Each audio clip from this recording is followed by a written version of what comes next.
Okay, good morning. Good morning. You know, if people can all see what you're doing, it'll be very interesting. How are you? I'm good. Eid Mubarak. Exactly. Thank you. Tuko hapa leo. Ningekuwa nalala saa hii. Si ndio? Waiting for 8 a.m. Okay. But anyway. I hear you. Kazi. Muhimu. Uko salama lakini? Nashukuru wewe. Niko poa. Siulize kwa nini I'm like a contortionist right now. I'm trying to get audio into my ear. You're trying to get audio. You know, now is the time to tell the world your secret. Which? Do you guys know that Dennis Aseto is double jointed in both shoulders?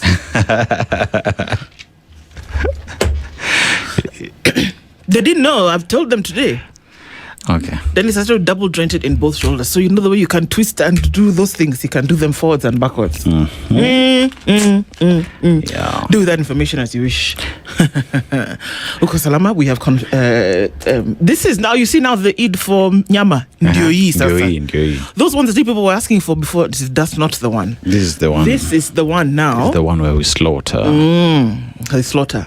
Sasa mkitafuta nyama, today is a good day. Yes. To look for it. Now that we've established that you're doing okay. Evelyn came in singing a song today, which I will not be repeating. Yep. And I liked it too. I'm sure you did. I don't doubt that you did. So good morning. Evie, are you fine? So there's a petition that's been signed. I don't know how many signatures there are just yet, but folks want to see you regularly. Not just creeping in when you do like this and like that. They're just saying like every day you just come and salamia watu. You know how they say in an event, si lazima ukuje kwa microphone uongea. Ebu simama usalimia watu kwa hewa. That's what they are. Salamia watu kama crusade. Just wave. Just wave. That's what they're looking for. So good morning. I know it's a public holiday and we just first of all wishing Eid Mubarak to all our Muslim brothers and sisters this morning, and as we're getting into the conversations that we will be having, we'll be having them anyway. And even as we get into a very good morning to you, Dennis Tolaseto Ndoko saying good morning at 12 minutes after 6 o'clock. This is the Situation Room, and as we get into it today, just very glad that you could join us, and we can see some of you already getting in and joining us. Toa duvet. It's not something that I do when I'm told often either, so I can understand. But toa duvet for now, and let's talk. Senior? Yep. All right. Muhimu sana. Kabisa. Yeah. Because even my gadget, God in heaven knows where it is. Wait a minute. I can't even reach. Anyway, we're going to have a conversation at 7 o'clock with Professor Naituli, and we're going to be talking about a number of things. We're going to look into the politics of the day because questions abound in terms of, okay, so guys, there's so much happening at the same time. Will people rig or not? Are people tribal or not? Are people united or not? Yeah. This trying to find. We had a powerful conversation yesterday with Cyprian Yamamu about, you know what, guys, it is not political. There are certain things that you must do. Exactly. If you've decided to suspend the Constitution, you should be voting now in the direction of somebody who is going to enhance, not just enhance, but follow the rule of law and get things done. And some of those numbers that he was giving, wow, because they've done their homework. True. 38 times that the Constitution has been abrogated in the last 4 years. And you don't even know how many times before that. True. So those are the kind of conversations that we should be having and moving us in direction where you say, okay, fine, you know good men and women who will then be able to lead. Those are the people that you need to be putting into office, guys. Hello? We'll then again go into another political conversation with Wakili Jirun Degwa after that this morning. And so that allows us to then open the breadth of our conversation around, again, the politics, but what it actually then does mean when we are saying, don't teeter on the precipice of tribalism. You don't want to go there. It has destroyed people. It has destroyed nations. It has destroyed psyche for years. So both the gentlemen will join us today, and we're getting into the room to have those conversations with you. So very glad that you could join us. A very good morning to our audience on KTN today. And if you're tuning in around radio and online with us, our live streams are up on YouTube, Facebook, and on X. And we're also getting into it this morning with folks that we know that, you know, you've just reached over to the site and you've put the radio on. Very good. Very good. Just from where you are, it's okay. Well, let's carry the conversation, but plug in anyway. Karibuni sana. And we were Gabon. The Gambia. Ooh-wee. Yeah, we are in the Gambia. And one thing I think for me this entire week that has stood out when it comes to the Gambia is the fact that they use the traditional way in elections, so using marbles. And that works because they trust it. They believe that it is the best way for them to select who would be their leader. Now, the tradition is highly effective in ensuring privacy in a country with varying literacy rates. So everybody else is going biometrics, everyone else is going digital, everyone else is going paper ballot. They're saying we will use the glass marbles because that is what we know, that is what we understand, and it is what we as a people choose to be the process of our democracy. Yep. You know, and it works. And I think that is beautiful. That is beautiful. I think a country like Kenya that is always having all these billions in terms of our elections, the Kenyan election being one of the most expensive. What can we learn from a country like Gabon when it comes to elections? It doesn't have to be that expensive. True. You know, yeah. But let's go to the proverb. Now, a fly has no one to advise it. It follows the corpse into the grave. Yeah.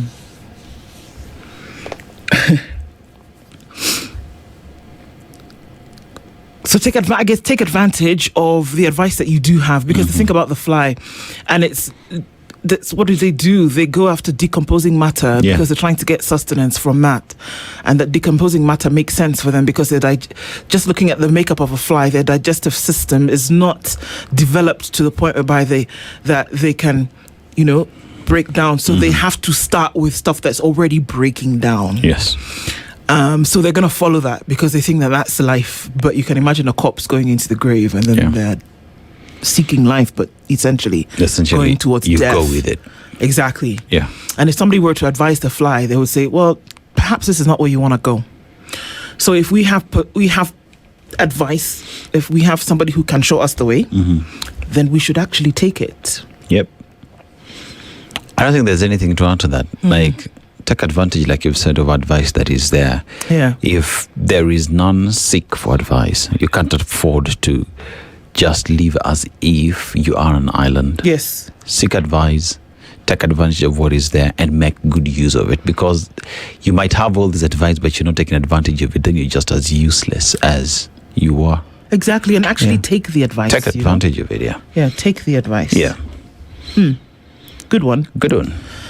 Okay, so let's say a very good morning to you. Now, we know that a couple of people are tuned in this morning, and we know that you may not comment. It was Memorial Day in the US on Monday, so we know a lot of you folks had a Monday holiday, and then Tuesday, maybe everybody groggy, get back to work, and then if you're tuning into Kenya's biggest conversation on Wednesday, it's a holiday, but this is a global one. If you're in Nigeria, you'd get 2 days off. But we take what we can get, Abby. True. All right. So a very good morning to you as you tune in today. Thank you for doing that. Like I always say, we don't take that for granted in any way, shape or form. Thank you for all the lovely ads. Okay. A very good morning to you, Robert Mbogo. You're tuned in this morning. And Eid ul Adha to you all tuned in from Mombasa. And Desmond Ochi says, good morning, everybody. Good morning to you, Karibu Sana. Leban Motaroki is tuned in this morning. Good people tuned in from Kisumu. Good morning to you. Samuel says, we are his favorites. Good morning to you, Samuel. Karibu Sana. Peter Kiari is tuned in this morning. Good morning from Mombasa. You can't teach children to behave better by making them feel worse. When children feel better, they behave better. Ain't that the truth? That's a great way to look at things this morning. Nyakundi Emmanuel says, good morning. Good morning. Leo, let me ask, yesterday MPs decided not to be in Parliament to discuss our matters, but they will come to vote for the bill. Yeah, I don't understand. The House was significantly empty yesterday in terms of, come and have a conversation around this thing. But when it comes to voting, the House will be full. Hello? Well, I don't know. I just think that perhaps things should be done a little bit differently. I mean, if there is anything Kenyans need to learn is look at the people that you've given your vote, that you've donated your responsibility to work for you. What are the lessons? Don't be like that fly. Yeah. That is advice you're being given right there by their actions. Very true. Come 2027, take advantage of the advice. Absolutely. Boangi Juma says, good morning, Spice. How are you all this blessed morning? Let's rejoice this day that God has given us. To Kenya Kwanzaa, 3 years in office, still lamenting about Kenyatta's for your unworking manifesto. Okay.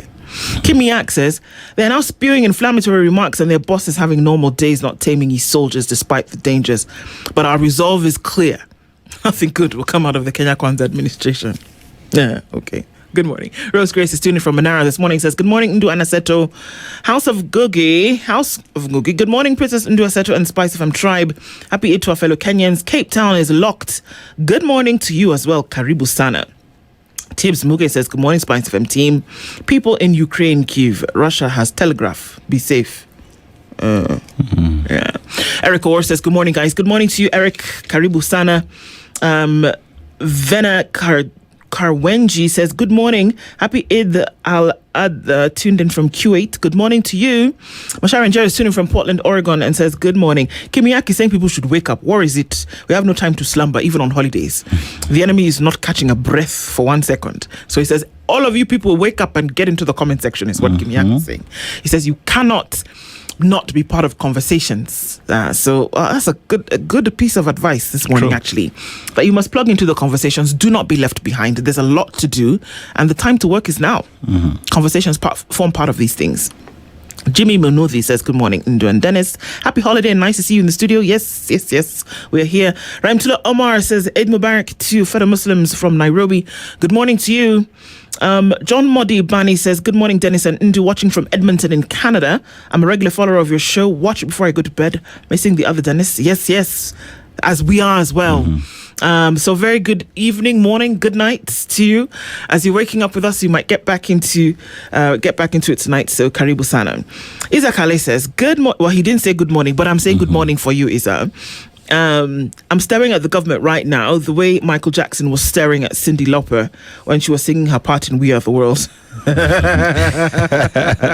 I know what you're doing, Isa. So you know what everybody's going to do today. Yeah. We're going to go and look for that music video. True. And we're going to wait until Cyndi Lauper singing her part in We Are the World, and we look for Michael Jackson's and how he's staring at her. That's how you're looking at the government. Yeah. We shall come back and tell you what we saw tomorrow. Gabriella says, good morning to you. Everybody tuning into the room this morning, even as you come in later, just say hi and just imagine that our hand is perpetually waving and welcoming you into the room. Karibuni Sana. Thank you again for being here. And let's plug into these conversations together. Right? Kabisa. Okay, so let's look into the headlines for those that we have. Kenya's bold newspaper, The Standard. Impunity, if impunity could be a song. First of all, why are there so many chairs in this room? Or is it me? You know the day we complained somebody has stolen our chair? Now that they've given us a chair. Actually, come on, one was missing. Evelyn brought it back. But we have one that never left since Baraza. Sindo? Yeah. But it helps because we are able to reach lights for those who are vertically challenged. Those who are closer to the floor than others. And there's Evelyn. But you see now nobody's there to help us to put the camera. Yeah. She has come. And she's looking at me with so much. Nimefanya? Oh, sorry. You're not vertically challenged today. Wow. Impunity is the headline, and Evelyn might be saying Dennis is practicing impunity. Nairobi City Finance boss Charles Kerich is a wanted man after a High Court order committed him to jail for contempt. But despite the ruling, Kerich is not in jail and continues to enjoy his freedom. Justice Francis Gikonyo issued the order after Kerich defied directives to pay millions of shillings owed to a law firm, setting up a potential confrontation between the judiciary and the police. Lawyers have now warned Inspector General Douglas Kanja that failure to enforce the order could itself amount to a contempt of court. I just want to know, why is anybody surprised? Contempt of court orders for specific individuals don't seem to work anywhere for anybody. So I don't even understand why we are shocked and saying, oh my God, there's a contempt of order, whatever. He should have been committed to jail. Where? The apple doesn't fall far from the tree, because remember, the boss as well has been given enough summonses to appear before the National Assembly never shows up. So are you surprised if a junior? This same Inspector of police, Yeah. as well as the DCI boss, were called how many times? Yeah. By judges in the High Court and told to appear there to explain the whereabouts of individuals on 3 different occasions. Didn't show up. Did they ever? Didn't show up. We also had when Masengeli was the acting IG, Yeah. and he was asked to show up. How many times? 7 or 6 times. He showed up on the 7th time and said, "Oh, I'm very, very sorry." And that day that he showed up, the missing people in question Showed also up. miraculously appeared from somewhere. Yep. Excuse me, please. This thing of contempt of case, court order, whatever, you're trying to make it seem as if now you people are working. That now I will shave you see my hair? I shave it. Because if this guy is if the police actually arrest him and he sits in jail for 3 months, Mimi, bald.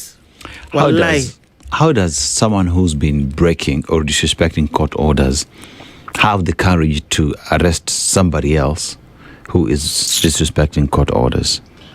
See, I don't even know why we are wasting our time. Those guys are in the same club. I don't even know why we're wasting our time. It's like when cabinet secretaries are nominated and then we say, yeah, in fact, Parliament has a duty. And they're going to sit down and they're really going to vet. And if there's even a blemish anywhere, they're not going to accept. Wasting our time. This one, we've even made a headline. It's like when we decide, according to the Constitution, everyone who's supposed to be cabinet secretary is not supposed to be a politician. So what do? You resign from your political seat, then you get nominated as a cabinet secretary. Shall we give more examples? IEBC even tells you vote and leave the polling station. Yeah. But in the by-elections that happened in October, who were the people that were in Magarini? Exactly. Who were the people that were in Meru? Who were the people that were in Malava? My God, don't be disturbing Yeah. us. So what am I saying? Essentially, I could be bald in a couple of days, but I'm also saying that what is going to happen is that Charles Kerich is going to make sure that this 106.7 million shillings has been paid, and that the people who are going to be in jail is not Charles Kerich. No. Hello? No. All right. Because wasting our time, nonsense and omena. And that's just the headline. Somebody said I should stop insulting omena. I'm very sorry. Bullets, broken dreams, final hours of men killed during fuel protests. There is the CEO of Vocal Africa, Hussein Khalid, in that picture. And we're talking about 3 young men dying during riots over fuel prices in Thika and Roiro last Monday. Families demand answers as postmortems reveal fatal bullet injuries. This is not Alice in Wonderland. They were shot. Somebody aimed, fired, and hit the spot and killed these men. And if you did a post-mortem, you could retrieve the bullet. And the thing about a bullet is that it has a serial number. It can be traced back to the firearm that discharged. And you can find out who made this happen. But are we going to do that? No. Okay. No. Okay. Families seek justice after police killings during fuel price demos. This is in line with the same story. You know, the sad part about these such kind of incidences is the fact that we live in a country where we had over 60 people who were killed, right? Let's just go back to finance bill. Kenyans who were killed until date, nothing. You know, we have inquest happening, for example, for Rex Masai, but where are we with that? Yeah. You know, then you come to 2025, same case. Now this one has happened again. And families know my person has been killed, and all I need to do is to just bury them. That's the closure they seek, because justice is far removed from the conversation. Exactly. It is. I mean, and that that we are having this conversation is a little bit more painful than is comfortable. It is. Private sector lobbies for 5% pay-as-you-earn relief in Badi budget. That would be great for a lot of folks who are saying, come on, even 5%, give us something, because the pay slip has been raided properly. Yikes. And of course I have a question, and we're going to probably have this conversation in the next couple of days.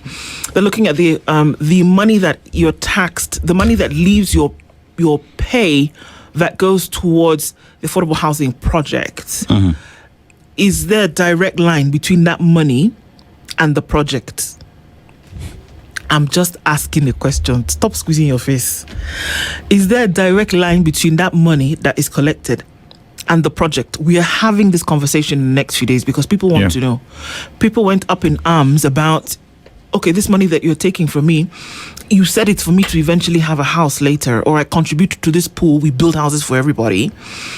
But then how do I, when I go to, we're going to have that conversation. Finance Bill 2026 tilts towards the wealthy but squeezes low earners. That's what it's looking like. This story has been done by Esther Diana. And of course, there we also looking on page 4 of this story of the city finance boss faces arrest after court jails him for defying orders. Well, has given an order to jail him. They've not jailed him yet, because if he was jailed, he'd be in jail. Amma? Yeah. Okay, just checking. Ruto allies beat drums of war as cohesion agency sits on the fence. Are you surprised that the cohesion agency is sitting on the fence? Where have they been sitting for the last I don't know how many years? I don't want to even talk about the agency, man. Okay. No. Now, something occurred, even the one Samanga, occurred to me that when the UDA Secretary General made the remarks that he made, he was speaking as the UDA Secretary General. He was not only making his position known, he was speaking as the UDA Secretary General. Capish? Speaking on behalf of the party with majority in parliament. And speaking on someone's behalf. Yes. Follow the trail. Payslip to payslip is another headline. It's on page 8. Debts, mental distress push teachers to the brink. Oi, teachers are on the brink again. Bana. Oi. Mugatana hits back at Gashagwa over attacks on police service. Okay. Baraza, this is the governor of Kakamega County. County projects are improving lives. This is what he has to say. And you know what I say? If they are, fantastic. Disclose your budget for prayer breakfast. Parliament is ordered. You people that go to pray and then you spend money on the prayer breakfast, how much is it that you're spending? Parliament has been told, hey, how much? And it's, again, this is interesting because who is asking Parliament to do this? The High Court in Nairobi. Is it going to be done? Your guess is as good as mine. Yeah. It'll be fun to know how much they actually spend on it. You know, I'm just asking a simple question, right? This national prayer breakfast usually has a bicameral house. Yeah. Right? And a few individuals who are invited. Follow me. I reckon we don't need to spend not even a shilling. You know why? Because during the State of the Nation address, when the president is addressing the House, all these members of parliament fit inside that house, right? And we have the plenary as well. The gallery where invited guests usually sit. I'm assuming the invited guests could sit at the gallery and be part of that prayer in that house. One asks the question then, can that happen? What stops it from happening? And if that would go against the rules of the House, can we amend the standing orders of the National Assembly to allow the national prayer breakfast to happen in there to save and cushion Mwananchi from accruing any expenditure? But let me ask you something. This national prayer breakfast, is it an event that they said they'll be doing? Is it in the parliamentary schedule? Is it a must? I'm just asking. I think it has been a tradition. It's traditional. Yeah. It is not like... No. Okay, I understand. I think it's... it's expected it to be done. Yeah. But then they're saying, okay, there's some game here afoot. So that's why the High Court has said, tell us how much you're spending on it, and then we can let you know if it makes sense constitutionally in terms of how much. You'll be shocked at how much is actually being spent. I reckon let's take that proposal. Let's have it in the National Assembly. The bicameral house, it can accommodate all these members of parliament. And because usually whenever there are even business... you don't have to go to a hotel to have breakfast. You don't have to do that. You know, there is, even when parliament usually has its sittings, we see students at the gallery. So the invited guests can go at the gallery. And we have that prayer in that house. When you leave, people can queue China Mandazi, go home. But they're actually praying, Abi. Yeah, there's even a choir. National choir, National Assembly choir. Okay. And I think Cherargei as well usually leads the hymn and whatever. Wow. Yeah. It's true. You know what we're going to do now? Yeah. So that people can just relax a little bit. And my pen just left the WhatsApp group. Yeah. Because people are already starting to get angry. Let's take a break. And we've only reached page 10 of the Standard. It's just breathe a little bit, guys. So, and these are just headlines, so we've not even gone into the details of the story. So we're continuing looking into the headlines. And on that question of the National Prayer Breakfast, Isa says, or better yet, if we're really serious about this prayer, how about you fast and pray? Yep. There's even a song. Fast and pray. I don't know. I think it's a raga song, gospel song. Yeah. Fast and pray.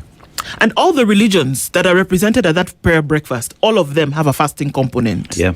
All of them. Yeah. So you can actually fast and pray. If you are serious about taking this petition to God to heal the land and to set things right and to whatever, fast and pray. Kneel by mouth in supplication to God. Pray. Or better yet, even our church, we do 4 a.m. prayers, but guess where it is? It's online. But I'm just saying, anyway, the point of this whole story was the High Court has said, tell us how much you're spending on this. And perhaps you probably see it go into the millions that are unnecessary. So probably it's in the millions. No. Kenyans bypass Ebola controls as porous borders raise spillover fear. It's an issue. It is. But you see, over time, Ndu, I still go back to how we operate at our borders, right?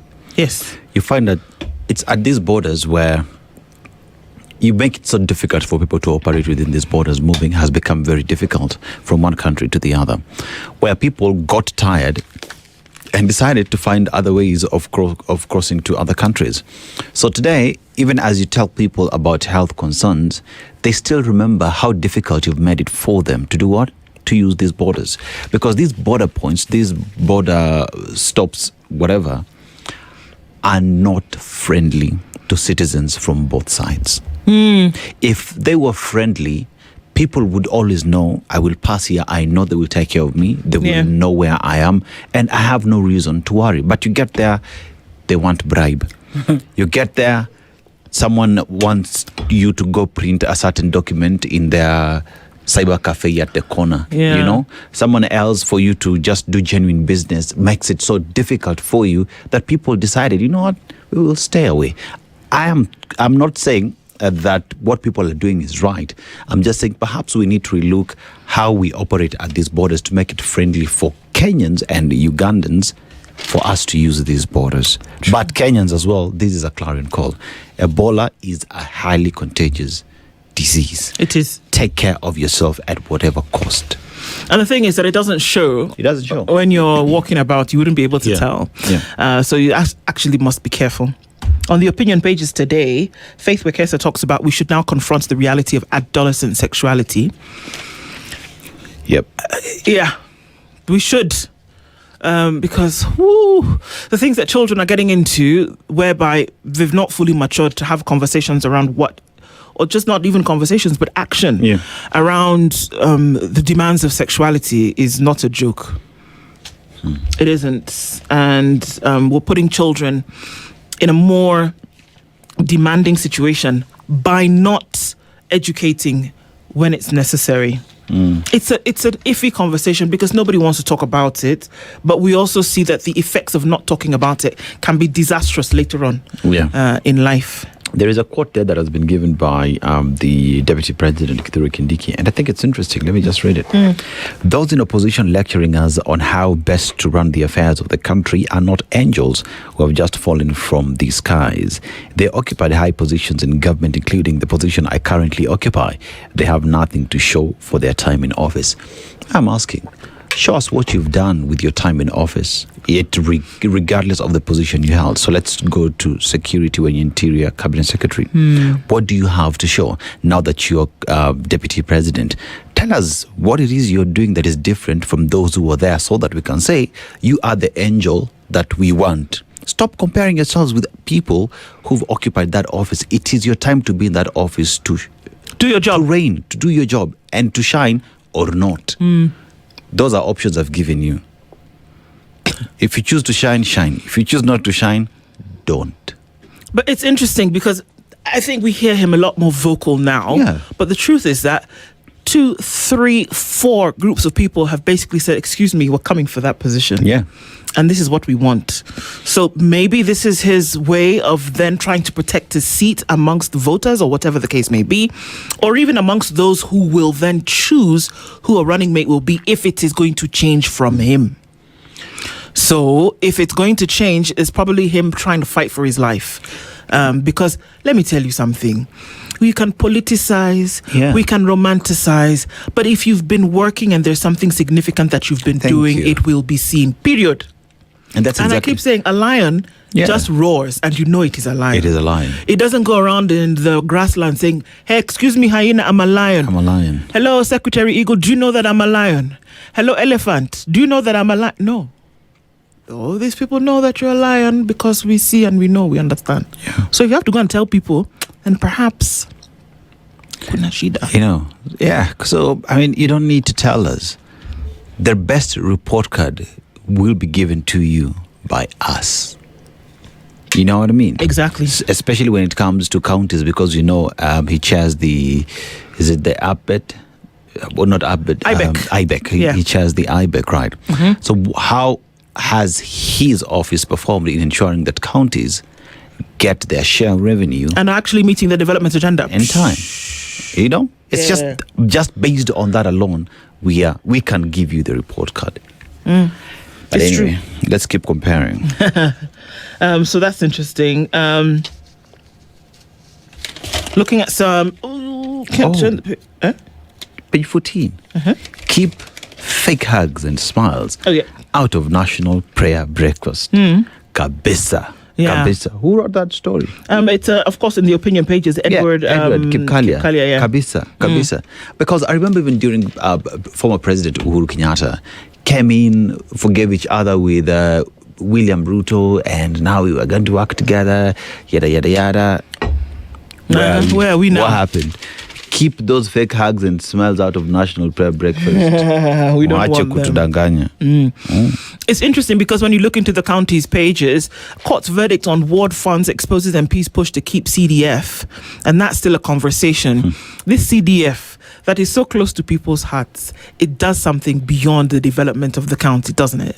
Yes. Or the constituency. True. In this case, and it does give you some brownie points if you have control of CDF. Firm steps up Kenya's shift to clean energy, and probably how you should be looking into it. Manufacturers warn of job losses in the finance bill, and they're saying that this is possible. Firm closures, job losses and firm closures if the finance bill passes. They're seeing a likelihood of that. And of course, ways to get your business going amid uncertainty. All of this is happening in the county pages. And so we're going to look into a couple of these stories then in detail in just a minute. If I can just get the pages to turn. Can you turn the pages of life? Okay.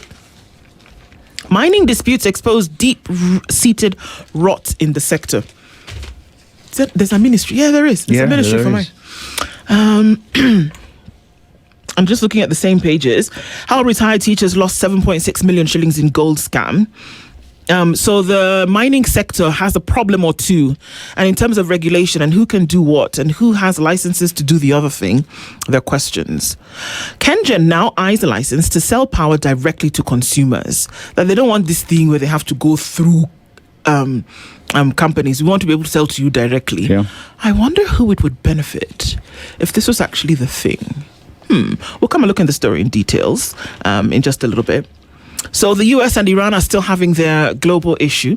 And the US is now striking on Iran, targeting missile sites and boats. And they're saying, nah, this is not, we're not letting down just yet. Each burial becomes test of trust in Ebola hotspots. It's another story coming out of the international pages. These are some of the things that we look into. Okay, so we'll look at some of these stories in detail. You want to go first, or shall I? I'll just start with this story that I've seen here at the back pages. And I think it's important because if we do not act now, we'll be having a problem a little bit later. So on page 17, it says, the weatherman has issued floods warning for coast counties as heavy rains expected. Clears throat. The coast region is among areas that are expected to receive heavy rains in the coming days, according to weather forecast released by the Kenya Meteorological Department. In the forecast covering the period between May 26th, which was yesterday, eh? Yes. May 26th and June 1st, Met said rainfall will continue in several parts of the country, including the coast region, warning residents to brace for heavy downpours, strong winds, and possible flooding in some areas. Met said counties along the coast, including Kilifi, Mombasa, Kwale, Lamu, and Tana River, are likely to experience heavy rainfall that may trigger flooding and disrupt transport and marine activities. The forecast further warned that the strong southerly and southeasterly winds exceeding are expected over parts of the coast and neighboring southeastern lowland counties. Despite the rains, temperatures in the coast region are expected to remain high, with the maximum daytime temperatures likely to rise above 30 degrees Celsius in several areas. Why am I taking this story? If you look at the coastal belt, so that would include Taita, Tana River, and all those counties, we've been told about flooding that would happen. Met has given its report. But as we speak right now, and also the president has been at the coast, what movement are we seeing in, first of all, ensuring that if there are drainages, they are unclogged? If people are supposed to be moved on time, they are moved on time. Because when it comes to fast, we'll be counting people dead, businesses destroyed, yet we were given the information and we never did anything with it. And I think this is the point where we have to communicate to the people from the coast and tell them the rain is coming. It will flood. It is dangerous for you. Act now. If the government will not do it, I think it's our responsibility to tell the people of what is coming. Absolutely. It is coming. It is coming. And we've been told several times that El Nino will come and there'll be heavy rainfall. And we know that if the amenities that you're talking about then have not been sorted out, that is what is likely to lead to flooding, because we're talking about a deluge now that will occur. And then what is going to be done? We don't want to be in a spot where we're crying later. It's just the rain went initially, and then everybody forgot about how bad it was for the days that it was, and then now we're seeing that it's coming. And what are we actually doing about it? There's a story that's covered in a few columns, and it's talking about the missing children. So I just need to breathe for a little bit, because yesterday we did hear from security agencies, from the government spokesman, that, this number of 10,540 children missing in Kenya is not true. And that the pictures that you're seeing of missing children or whatever are AI generated. Are you kidding me? No, I'm not kidding. He said it yesterday. And he said it's not 10,500 children that are missing. And I'm not trying to rage bait you guys. I'm telling you what he said yesterday. And it gets better. He then said, actually, you know what? The number of children that are missing in the country are 39. They're not 10,000 and whatever since January 2025. They're 39. So when I heard this, I said, okay, that's okay. I said my initial reaction would have been to be vexed. But I said, Ndu, let's have a meeting. Yeah. Shall we relax for a minute and just calm down and listen to what this man is saying? So we did, Ndu and I. We had a meeting. And then I said, okay, he has said they're 39. Okay, find those 39. Okay. You understand? Let's use 39. Let's use 39. Let's go with 39. Where are they? If now you want us to put that responsibility squarely at your feet, and you said that it's like 21 billion shillings did not disappear from Aurora and Kimberley. It was only 7 billion. Okay, where's the 7 billion? Yeah. It's not 10,500. It is 39. Okay, where are their children? How can you help us find them? They're somebody's children. They're somebody's sister, brother. They're somebody's. Can we find them? Have you put the safeguards in place to find the 39? Let me tell you. Come on. The government... like that cabinet secretary appears as if he works for an advertising agency where his purpose is to just come up with statements that go on billboards. I mean, what the actual hell are you saying? What are you saying? Like, one person, let's even use a single child has disappeared. One. Okay, so this child is missing. Where is that child? What's your responsibility in making sure that that child is united with a family? What is your responsibility to ensure that investigations are being done? You come and tell us that at 39, you are not an advertising agency with a billboard section where you come and give us these reports. Yours is to tell us, we have 39, this is the progress we have rescued A, B, C, D. These individuals are in court. We have managed to prosecute these ones, and these ones are in jail.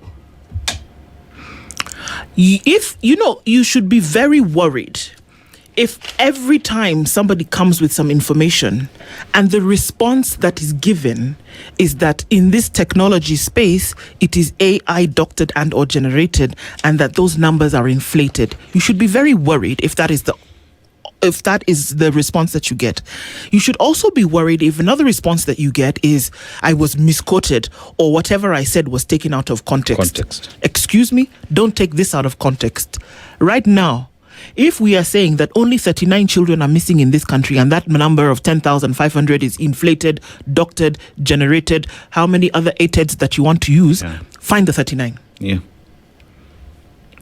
We bring it. If it's your bluff, we're calling it. There are people who are missing, even if they are 1 or 3. Where are they? Where are they?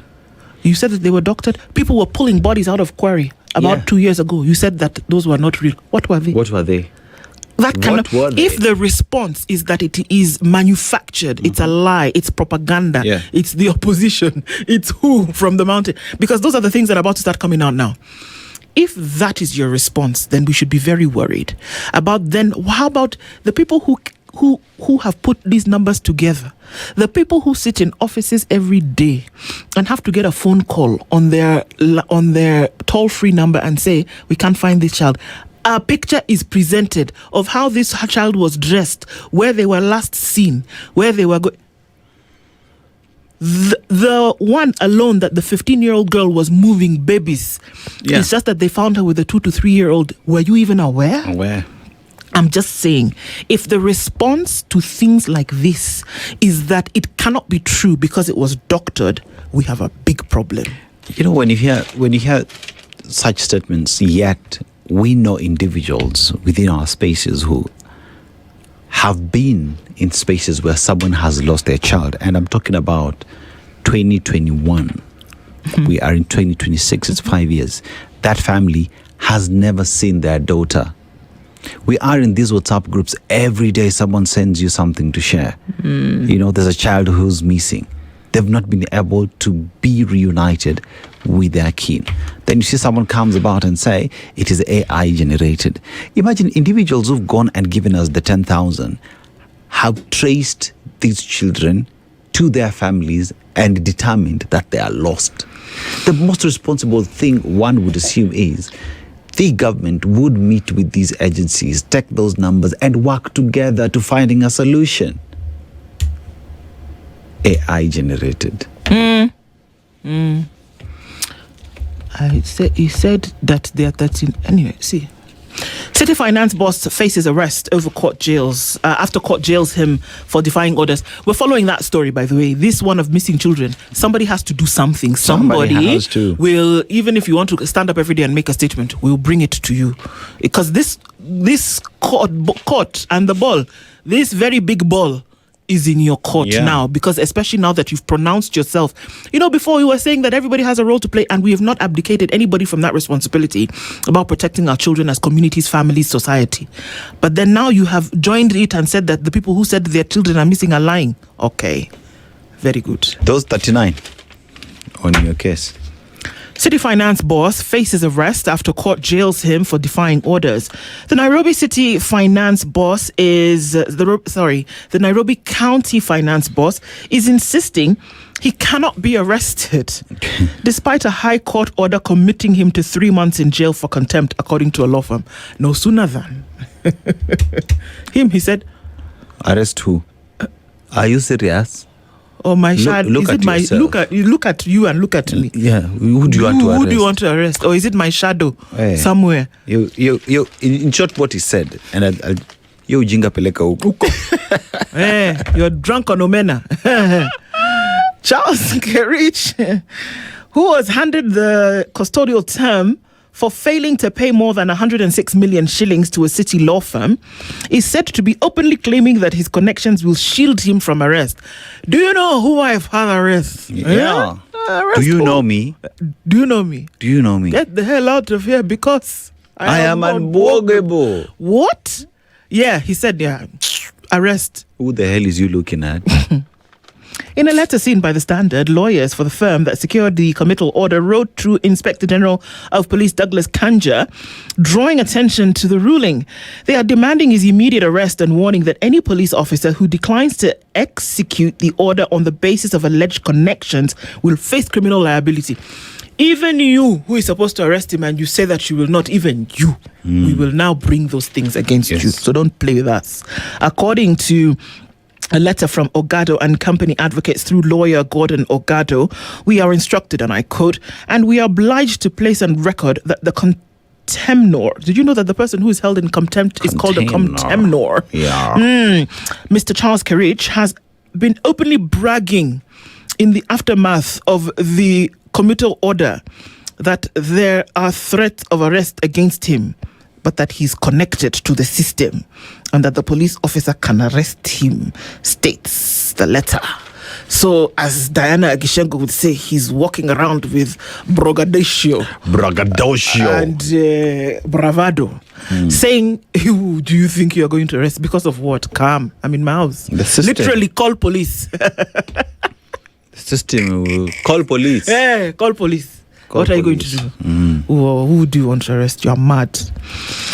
According to Justice Francis Gikonyo, accordingly, I find the County Executive Committee member for Finance, Mr. Charles Kerich, guilty of contempt of the order dated.